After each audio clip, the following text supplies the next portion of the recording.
Assalamualaikum semuanya. Pada kesempatan kali ini, saya akan membahas materi tentang perikatan dalam hukum Islam. Sebelumnya, perkenalkan, nama saya Nadia Merdiana, kelas 3C Prodi Ekonomi Syariah. Tujuan dari pembuatan video ini adalah untuk memenuhi salah satu tugas akhir semester, mata kuliah Hukum Perikatan, dosen pengampu Bapak Ramadhani Alvin Habibi SH MH. Sebelum membahas tentang perikatan dalam hukum Islam, kita cari tahu dulu ya, apa sih perikatan itu?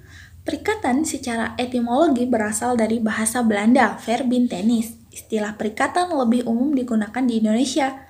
Perikatan dalam hal ini berarti hal yang mengikat orang yang satu terhadap orang yang lain. Sedangkan secara terminologi, hukum perikatan adalah suatu hubungan hukum dalam lapangan harta antar dua orang atau lebih. Dalam perspektif hukum Islam, perikatan sering diidentikan para ahli dengan akad, karena sama-sama menyangkut keterlibatan kedua belah pihak sehingga menimbulkan hak dan kewajiban atau prestasi yang harus dipenuhi. Perikatan dalam Islam atau akad berasal dari bahasa Arab, yaitu al-rob yang berarti tali atau ikatan, al-aqdatu yang berarti sambungan, dan al-ahdu yang berarti janji. Dalam kompilasi hukum ekonomi syariah, akad diberi pengertian kesepakatan dalam suatu perjanjian antara dua pihak atau lebih untuk melakukan atau tidak melakukan perbuatan tertentu. Terdapat 3 landasan hukum perikatan dalam Islam, yaitu Al-Quran dan Hadis sebagai dua sumber utama, serta ar-ra'yu atau akal pikiran manusia yang terhimpun dalam ijtihad. Salah satu dasar hukum perikatan terdapat dalam Al-Quran surah Al-Maidah ayat 1 yang artinya, "Hai orang-orang yang beriman, penuhilah akad-akad itu." Kemudian dalam hadis riwayat Abu Daud dan Hakim, Allah Subhanahu wa Ta'ala berfirman dalam hadis qudsinya, "Aku adalah yang ketiga dari dua orang yang berserikat, selama salah seorang di antaranya tidak berkhianat terhadap temannya. Apabila salah seorang di antaranya berkhianat, maka aku keluar dari perserikatan keduanya." Secara garis besar, perikatan terbagi menjadi 3 unsur, yaitu yang pertama, pertalian antara ijab dan qabul. Ijab merupakan ungkapan dari pihak yang melakukan sesuatu atau tidak melakukan sesuatu, sedangkan qabul merupakan pihak yang menerima atau menyetujui dari sesuatu yang dilakukan oleh pihak yang berijab.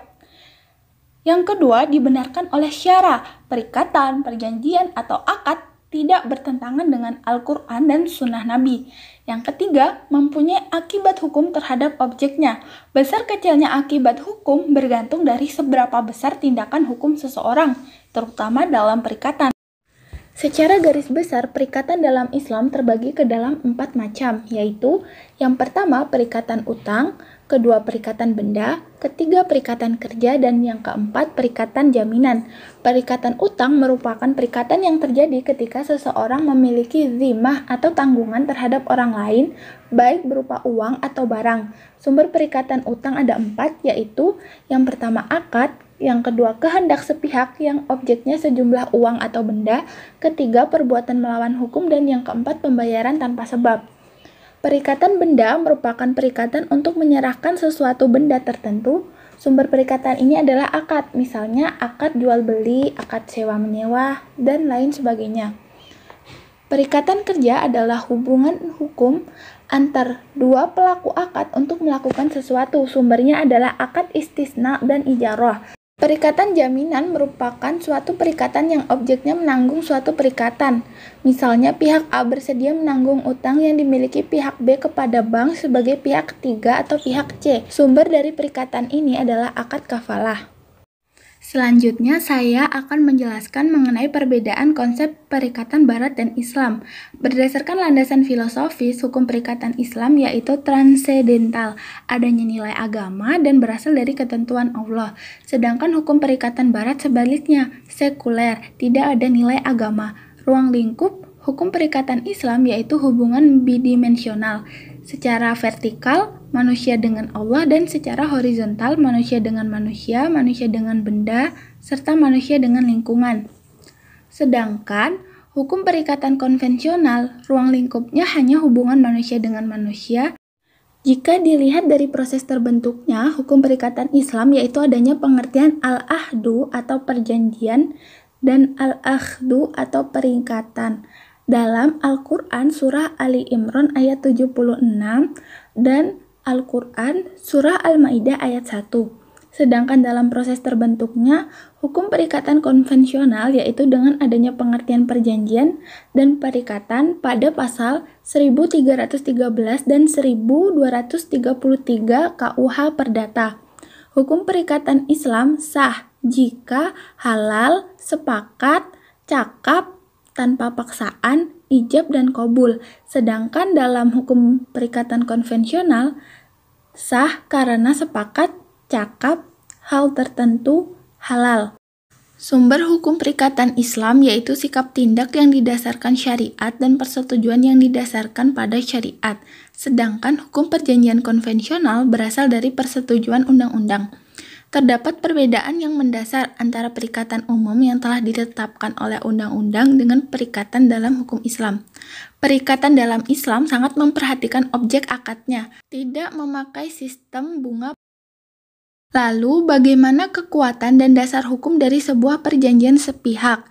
Dalam hal ini, perjanjian sepihak adalah perjanjian yang berkaitan dengan dua belah pihak, namun yang bertanda tangan hanyalah satu pihak didampingi oleh saksi-saksi dan materai. Sesuai dengan pasal 1313 KUH Perdata, perjanjian adalah perbuatan satu atau lebih pihak untuk mengikatkan diri pada satu atau lebih pihak lain. Karenanya, jika berdasarkan pasal 1315 KUH Perdata, istilah perjanjian sepihak bertentangan dengan hakikat perjanjian itu sendiri.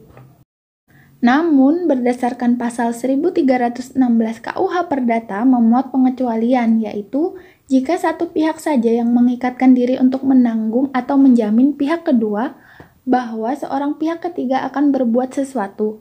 Pakar hukum juga melihat pengecualian ini bersifat limitatif dan hanya dapat digunakan untuk keperluan penanggungan atau penjaminan saja. Karenanya, perjanjian sepihak tidak memiliki kekuatan hukum maupun dasar hukum. Kemudian, berdasarkan pasal 1320 KUH Perdata, salah satu syarat sah perjanjian adalah kesepakatan antar pihak. Tentunya, tanpa adanya kesepakatan, perjanjian menjadi tidak sah. Namun, perjanjian tidak harus dituangkan secara tertulis. Lisan juga dapat dan sah serta mengikat. Namun, pembuktian perjanjian lisan lebih sulit dibandingkan tertulis. Karenanya, walaupun perjanjian tertulis yang dimaksud dalam kasus tadi tidak sah, namun sebetulnya ada kesepakatan lisan, maka tetap dapat dianggap telah menjadi perjanjian di antara para pihak.